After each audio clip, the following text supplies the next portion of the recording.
तो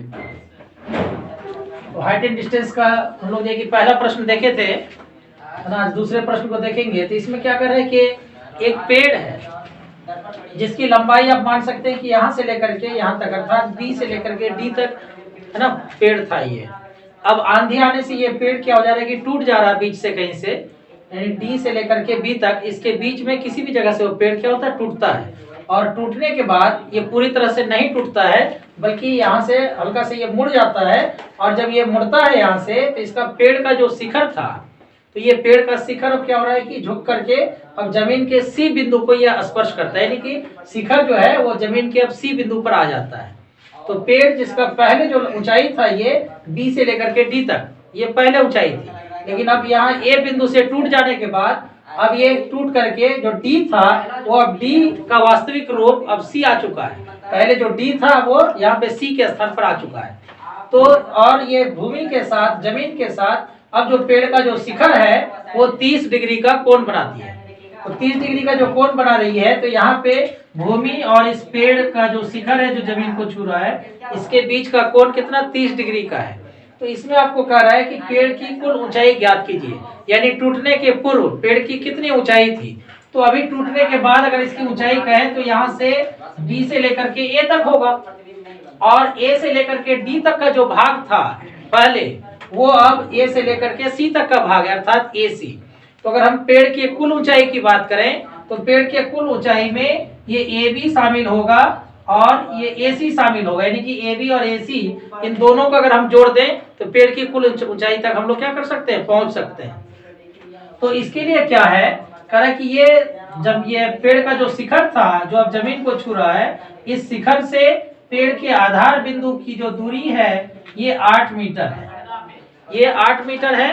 और इसमें पेड़ की कुल ऊंचाई जो वास्तविक ऊंचाई थी पहले यानी टूटने के पूर्व वो ऊंचाई निकालना है। तो उसके लिए हमें क्या करना पड़ेगा कि पहले हमको ए बी का मान निकालना पड़ेगा और फिर इसमें ए सी का भी मान निकालना पड़ेगा और इन ए बी और ए सी दोनों को सम्मिलित रूप से यानी दोनों को जोड़ करके जो मान प्राप्त होगा वही पेड़ की क्या होगी वास्तविक ऊंचाई होगी।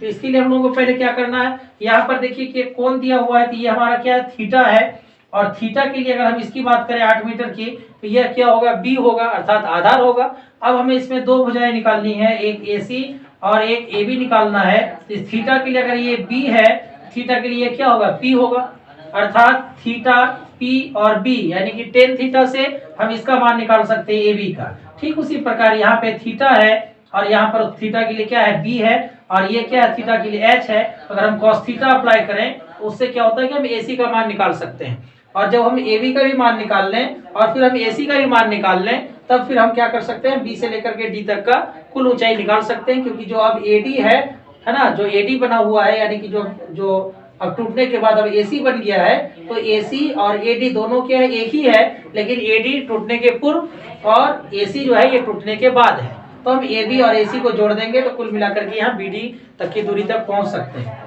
तो इसके लिए हमें इसमें क्या करना है कि पेड़ की जो कुल ऊंचाई थी टूटने के पूर्व वो क्या है BD है और टूटने के बाद जो है पेड़ की ऊंचाई क्या है AB है। तो टूटने के बाद पेड़ की ऊंचाई यानी कि क्या है ये बराबर AB। वस्तु जितना बड़ा रहता है उतना ही बड़ा क्या रहता है प्रतिबिंब बनता है। जितना बड़ा क्या रहता है आप जितना बड़ा आपका प्रतिबिंब क्या है पेड़ के आधार बिंदु से या पाद बिंदु से पेड़ का शिखर प्रतिबिंब बनता है वस्तु के आकार जो जमीन को छू रही है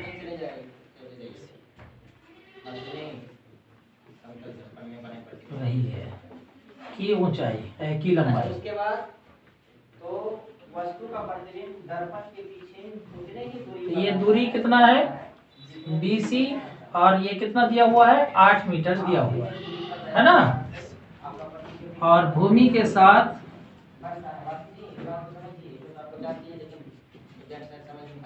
कोण तो वस्तु दर्पण के बराबर क्या है 30 डिग्री है। अब अगर हम बात करें इसमें समकोण त्रिभुज आईना तो आवश्यकता तो यही है, लेकिन लगता है आईने में बहुत ज्यादा एबीसी में आने का अर्थ गहराई है, ऐसा लगता है काल्पनिक रूप से असली में तो हम लोग को पहले अगर इसमें क्या करना है कि ए बी निकालना है, और ए बी का मान ज्ञात करने के लिए कौन सा ट्रिग्नोमेट्रिक रेशियो लेना पड़ेगा, टेन थीटा। तो इसमें अगर हम ले लें टेन 30 डिग्री, तो tan 30 degree is equal to क्या होगा, पी बाई बी। तो पी होगा ए बी और बी क्या होगा इसमें बी सी। टेन 30 डिग्री का वैल्यू हम लोग जानते हैं 1/√3 होगा, और ए बी का वैल्यू तो नहीं मालूम है, इसके स्थान पर हम ए बी रहने देते हैं, और बी सी का वैल्यू है 8 मीटर। तो यानी कि a b is equal to 8/√3 metre होगा, है ना। अब फिर उसी प्रकार से अब हमें इसमें क्या करना है कि ए सी भी निकालना पड़ेगा। तो ए सी निकालने के लिए फिर पुनः साइन इस पे आपको ये बी दिया हुआ है, और यहाँ पे एच निकालना है, तो इसके लिए क्या लेंगे, कॉस ले लेंगे। तो cos 30 degree is equal to B C by A C.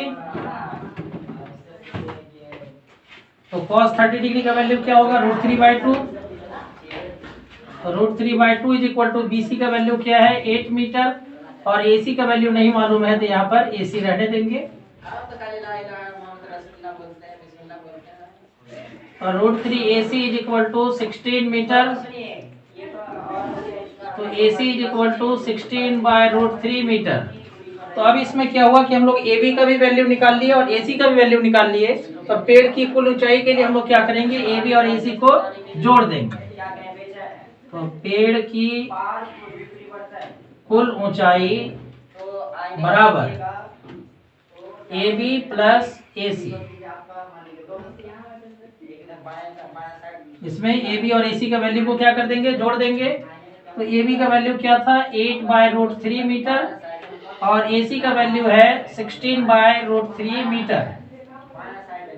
तो नीचे दोनों का सेम है, तो 16 और 8 24/√3 मीटर।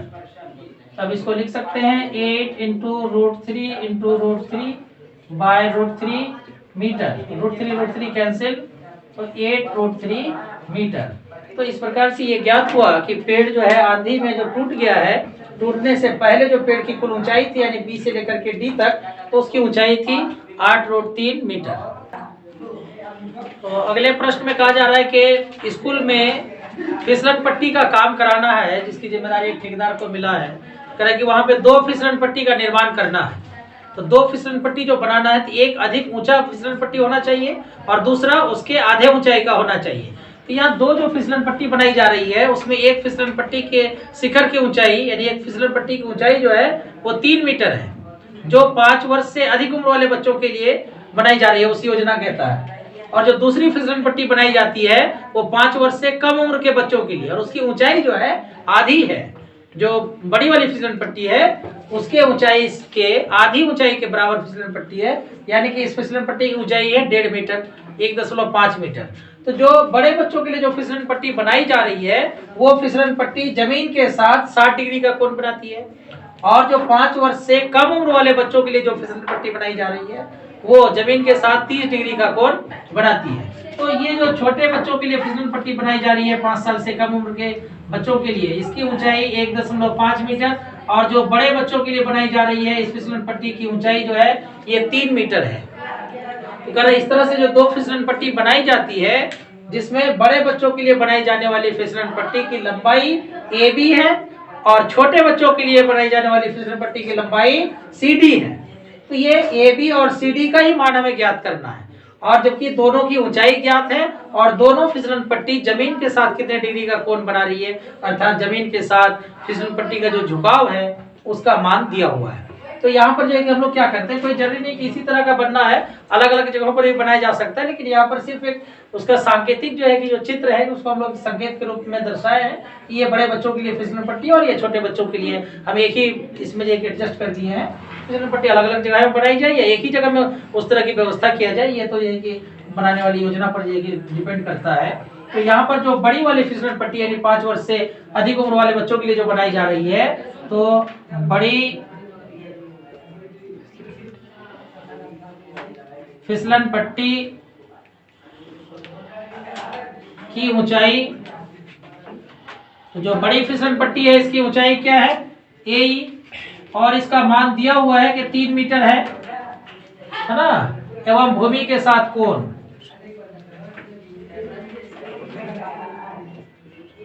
तो भूमि के साथ कोण जो है इसका 60 डिग्री का कोण है, तथा छोटे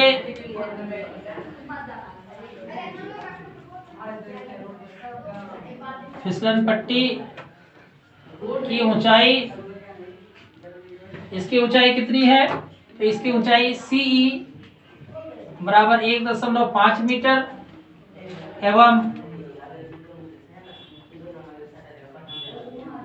भूमि के साथ कोण ये कितना है, 30 डिग्री का है। तो अब इसमें हम लोग को क्या करना पड़ेगा, दो त्रिभुज बन रहा है, एक ABE और एक CDE बन रहा है। तो अगर हम लोग बड़े फिसलन पट्टी की बात करें उसके लिए हमें किस में देखना पड़ेगा, त्रिभुज ABE में देखना पड़ेगा। तो त्रिभुज ABE में देखिए कि ऊंचाई मालूम है अर्थात AE मालूम है, तो इस थीटा कोण के लिए यानी कि 60 डिग्री वाले कोण के लिए AE क्या है, इसका परपेंडिकुलर है, लंब है, और हमें निकालना क्या है, इस फिसलन पट्टी की लंबाई निकालनी है अर्थात AB का मान निकालना है। तो थीटा, लंब और कर्ण, तो इन तीनों के बीच में संबंध पता करने के लिए हम लोग कौन से त्रिकोणमितीय अनुपात को चुनेंगे, तो जैसे P है थीटा के लिए क्या होगा P, और ये क्या होगा H होगा। तो P और H में संबंध बताने के लिए हम लोग क्या करेंगे, साइन थीटा का यूज करेंगे। तो हम लोग इसमें देखेंगे कि त्रिभुज ABE में क्या है कि sine B is equal to AE by AB। अब साइन B यानी कि साइन B का वैल्यू क्या है, 60 डिग्री है, और AE 3 मीटर मालूम है और AB नहीं मालूम, तो चलिए यहाँ पर AB रहने देते हैं। अब साइन 60 डिग्री की बात करें तो इसका वैल्यू होगा √3/2 is equal to 3 metre by 1 ये B होगा।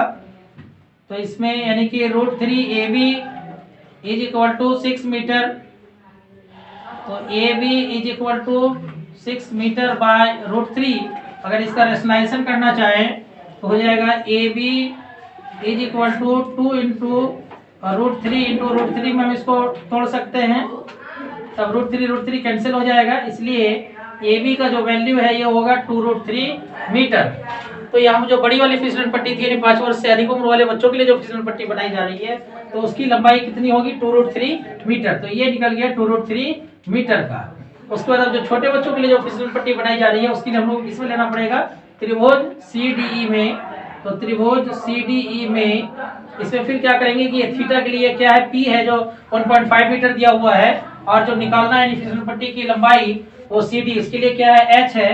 तो फिर से हमें वही लेना पड़ेगा, साइन 30 डिग्री या D भी लिख सकते थे, तो CE बाय क्या होगा इसमें CD। तो साइन 30 डिग्री का वैल्यू 1/2 होता है, और CE का वैल्यू मालूम है 1.5 मीटर, और CD का वैल्यू हमें निकालना है। तो CD इज इक्वल टू 2 इंटू 1.5 मीटर होगा, और इस प्रकार से CD is equal to 3 metre. तो जो CD का वैल्यू आया वो क्या हुआ, 3 मीटर आया। इसका मतलब कि जो ठेकेदार जो दो फिसलन पट्टी बना रही है, एक जो 5 वर्ष से अधिक उम्र वाले बच्चों के लिए वो 2√3 मीटर होगा, और जो 5 वर्ष से कम उम्र वाले बच्चों